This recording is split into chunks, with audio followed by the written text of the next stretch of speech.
Ma vie en smiley, tout va bien, Dan Kaliki.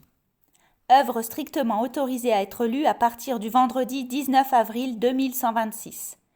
Si tu as ouvert ce carnet avant cette date, ne l'ouvre pas. Mais si tu lis ces lignes, c'est que tu l'as déjà ouvert. Ta dernière chance est de le refermer immédiatement, sinon tu vas le regretter beaucoup, surtout si tu t'appelles papa, maman, Lisa, Marion ou Raoul.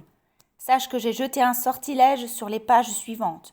Si tu n'obéis pas, tes yeux vont te brûler et devenir jaune fluo. Tes mains vont se couvrir d'énormes pustules noires d'où jailliront des centaines d'araignées, des mygales pour être précis.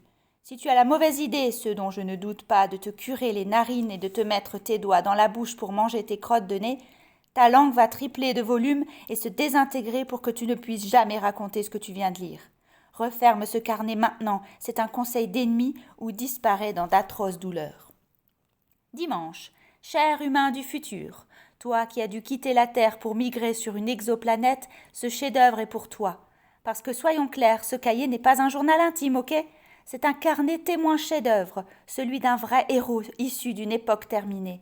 C'est pour une grande cause que j'écris dedans, celle de l'avenir, rien que ça.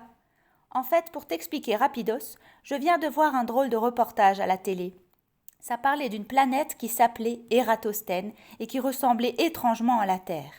Au début, le documentaire était vraiment passionnant. Des chercheurs scientifiques décrivaient la possibilité d'habiter un jour cette nouvelle planète. Mais ensuite, c'est parti en cacahuète. Des humains devaient quitter en catastrophe la Terre devenue irrespirable pour aller vivre sur une Eratosthène. Du coup, en voyant ce reportage, je me suis dit « Et si ça arrivait pour de vrai ? Qu'est-ce que j'aurais fait pour les générations à venir ?» J'ai alors eu l'idée géniale